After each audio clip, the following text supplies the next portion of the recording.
sinto prazer de trabalhar com maquete, que é uma coisa que eu gosto muito, tanto é que eu costumo dizer que se eu não precisasse trabalhar, eu faria maquete como hobby. Eu comecei a trabalhar em maquete em 76 e com o Ademir a partir de 82. São 27 anos junto com o Ademir Fogaça. Além de ser empresário, ele também exercia a função de maquetista. Então ele cuidava tanto a parte administrativa como fazia maquete também, né? E contava com 2 excelentes ajudantes, né? Sim, a partir do momento que a pessoa gosta daquilo que está fazendo, ele vai procurar fazer o melhor possível, né? Porque se a pessoa vai fazer uma maquete só pensando na parte financeira, eu acredito que ele não vai conseguir colocar toda a beleza da maquete. Sabe? Ele não consegue produzir com tanta emoção, né?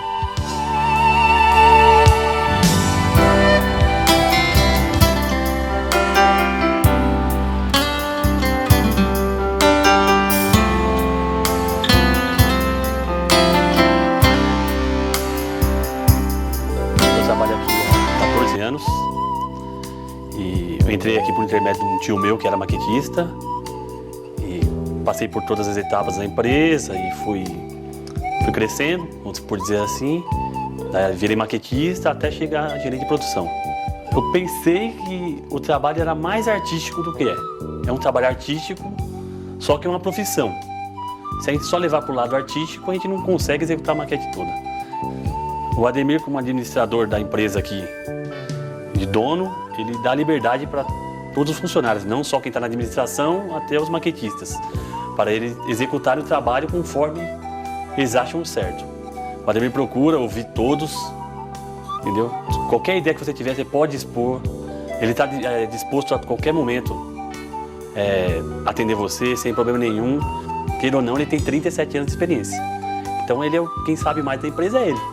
O Ademir é um patrão legal, que ele é mais que um patrão, que ele é família mesmo, ajuda todos os funcionários a administrar a vida mesmo. Ele ajuda sim e pode contar com ele sempre. O Ademir é mais amigo que um patrão, está sempre disposto em ajudar a gente profissionalmente e pessoalmente. Por isso eu sou muito feliz de trabalhar aqui.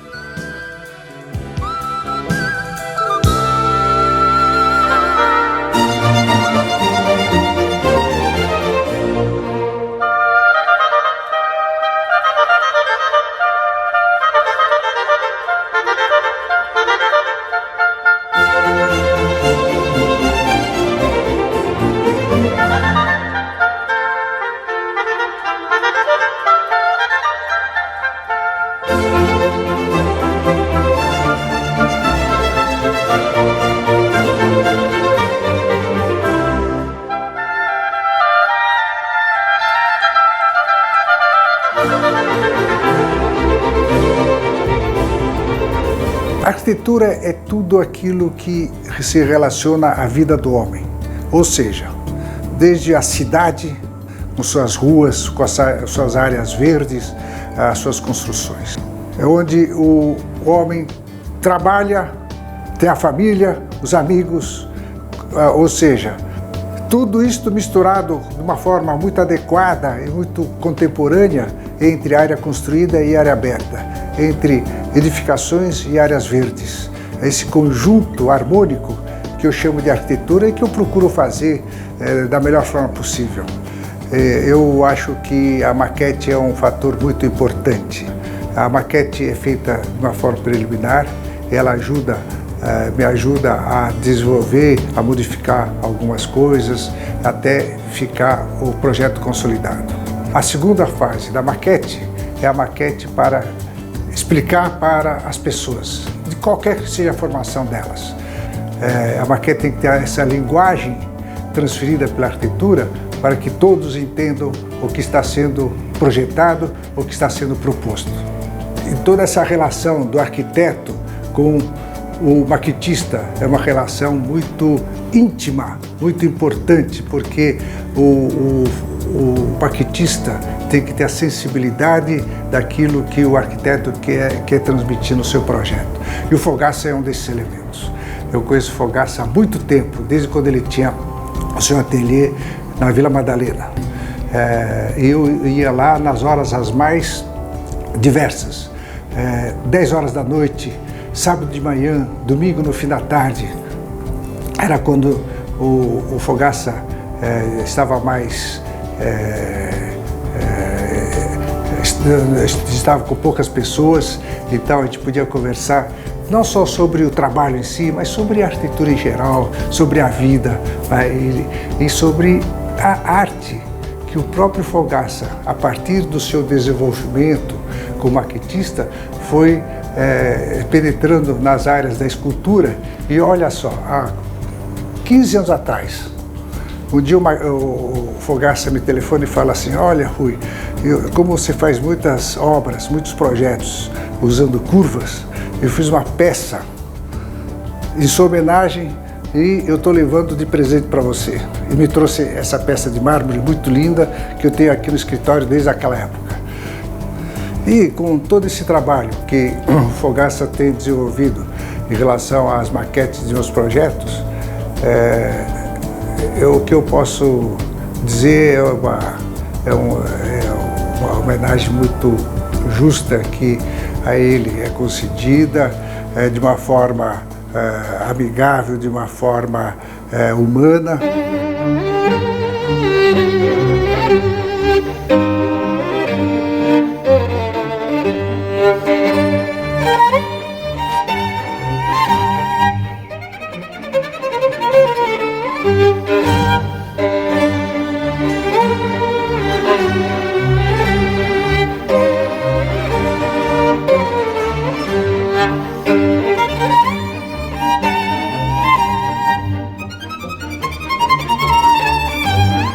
O meu primeiro contato na empresa meio que se confunde com a minha história de vida. Não sei dizer primeiro se eu me descobri como ser humano ou como uma criança que brincava com maquetes.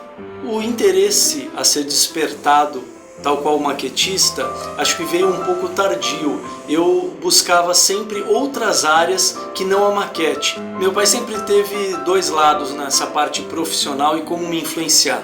Em alguns dias ele falava que eu devia escolher o que eu queria fazer, e em outros dias acho que prevalecia mais a parte de paizão, coruja, e ele queria que eu desse continuidade ao trabalho dele, que ele estava certo. Então muitas vezes ele influenciava assim, ele falava: poxa, você tem que tocar isso aqui junto comigo, tem que aprender a fazer maquete e tem que dar continuidade ao meu trabalho. Com 14 anos eu comecei a trabalhar para valer na empresa na parte de escritório. Então eu trabalhava durante alguns meses atendendo o telefone, agendando reuniões. Depois eu comecei a trabalhar, ainda com 14 anos, na parte financeira junto com um contador dentro da empresa. E a partir daí, dos 14 anos, eu comecei a trabalhar em todas as áreas da empresa. Eu passei por todas as áreas, sem exceção. O Ademir, meu pai, sempre foi bastante exigente. Sempre foi um homem muito correto, muito honesto e muito exigente também. O relacionamento entre eu e meu pai, acredito que é muito bom. Foi melhorando ao longo dos anos. Tanto eu fui crescendo e amadurecendo, pude entender de uma forma um pouco mais ampla o que é ter uma empresa, cuidar de uma empresa que hoje é a maior empresa de maquetes do mundo, e saber como ter o limite entre relacionamento familiar, relacionamento empresarial, relacionamento com os clientes. Seja qual criança ou adolescente, ao longo de nossa vida a gente sempre tem sonhos desenvolvidos e alcançados. Alguns mais fáceis, outros nem tanto, ou alguns a gente nunca consegue concretizar. Eu tive o privilégio e a felicidade de, ao longo de minha infância, viver em torno de brinquedos, carrinhos, prédios, pessoas que na realidade eram já uma concretização antecipada do sonho de muitas outras pessoas. Passeando pela cidade, seja na Paulista, nas marginais de São Paulo, ou os quatro cantos do mundo, às vezes que a gente está viajando, a gente encontra uma maquete, ou às vezes encontra já a obra pronta e fala: poxa, há 2 anos, há 5 anos, há 15 anos, há 20 anos, a gente fez essa maquete e hoje ela está aí concretizada. Temos algumas maquetes muito importantes que foram feitas ao longo desses mais de 30 anos de empresa, 37 anos agora completando nesse ano, que marcaram a nossa vida. Temos um terminal de abastecimento geral em Guarulhos. Fizemos algumas maquetes recentemente de pontos turísticos do mundo, que também são muito impressionantes. Temos a Torre Eiffel, com 7 metros de altura. Eu nunca tive a oportunidade de ir ao Taj Mahal, mas temos a maquete do Taj Mahal feita. Temos a Torre de Pisa. Estamos desenvolvendo nesse momento a maquete do Coliseu de Roma, temos projetos de jockey, temos estádios de futebol, então acho que eu consigo ficar o dia inteiro lembrando de maquetes aqui especiais para a gente. Acho que todo garoto, a partir de uns 3, 4 anos, já começa a ter o pai como super-herói. Eu acho que é um exemplo que não tem nem como comparar, que não tem nem como chegar nem perto nunca. Como pai foi excelente, me deu uma educação maravilhosa, assim como também para os meus irmãos, esteve presente em muitos momentos importantes da minha vida, me tornou o profissional que hoje eu posso ser. Então um exemplo de justiça, de honestidade e humildade é o que eu levo para mim para sempre.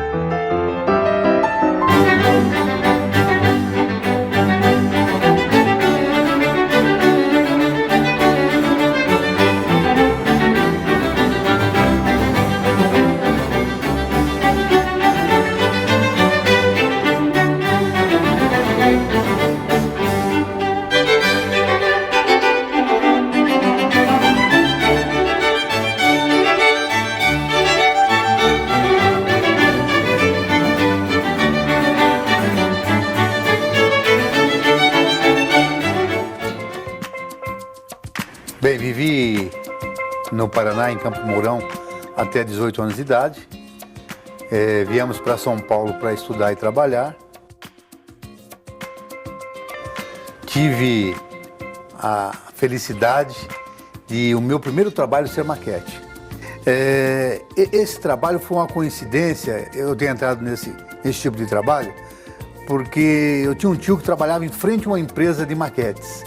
E como precisava alguém que mexesse com madeira, e eu, enquanto no Paraná, às vezes, trabalhava com meu pai, que era construtor com madeira, meu pai, por ser construtor, tinha um compadre que uma vez fez a maquete de uma casa, eu achava fantástico isso.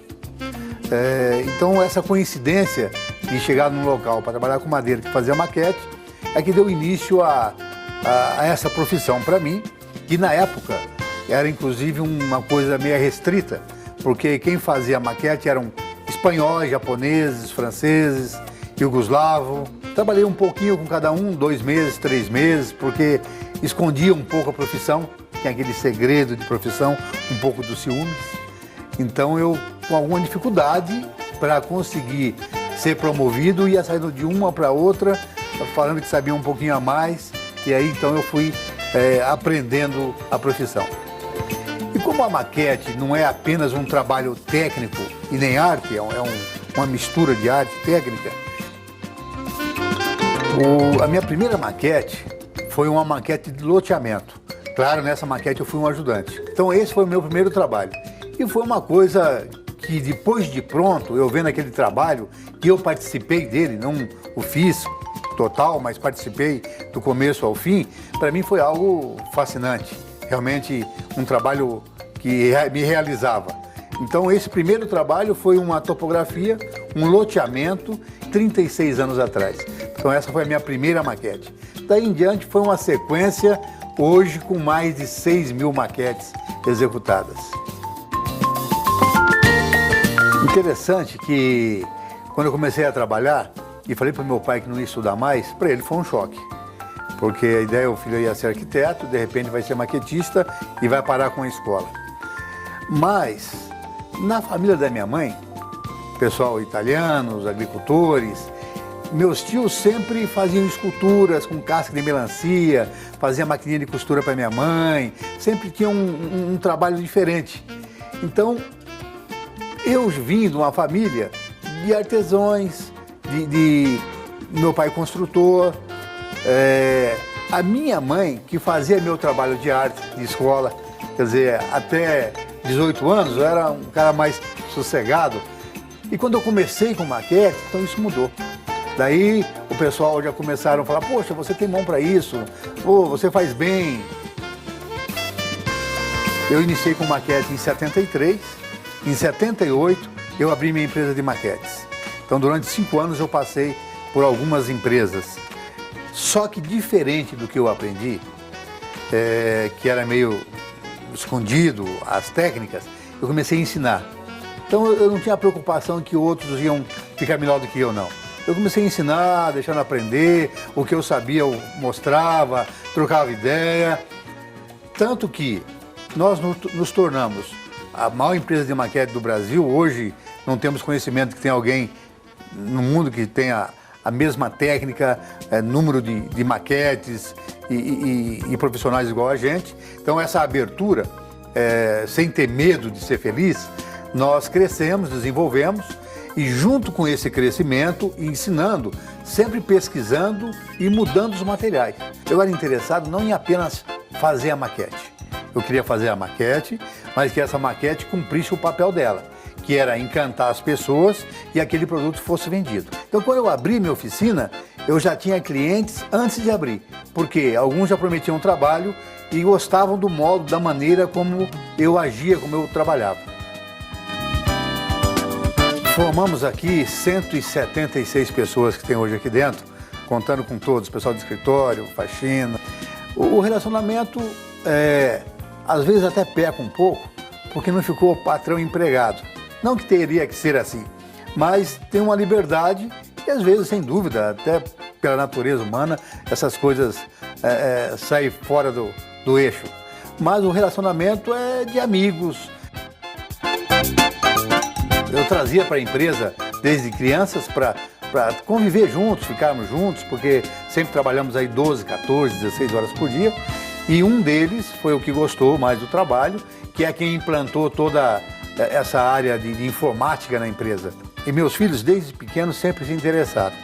As meninas gostavam muito de caminhas, cadeirinhas, mas não para guardar. Elas levavam para a escola e trocavam por alguma outra coisa. A maquete, quando a gente fala de técnica e arte, sem dúvida que tem um pouco de artesanato. A diferença da maquete para o artesanato, que o maquetista tem que ser um artesão. Tanto que a qualidade principal de um maquetista é a habilidade manual.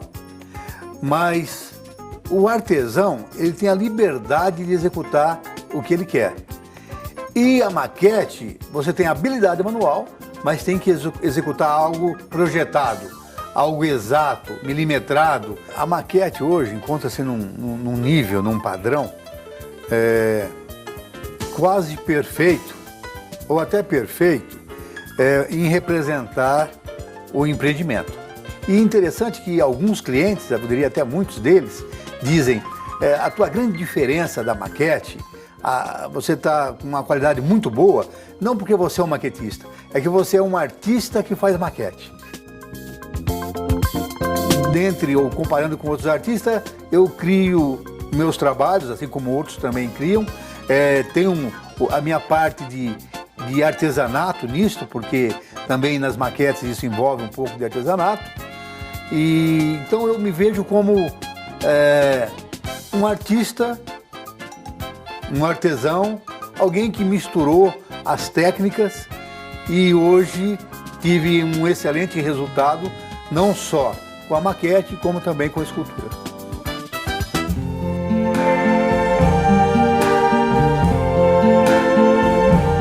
I see trees of green, red roses too. I see them bloom for me and you, and I think to myself, what a wonderful world.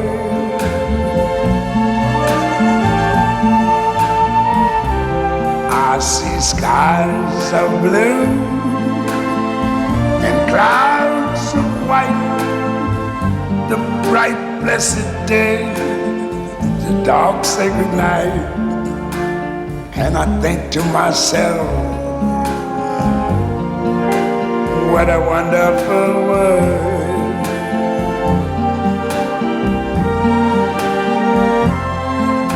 The colors of the rainbow, so pretty in the sky, are also on the faces of people going by. I see friends shaking hands.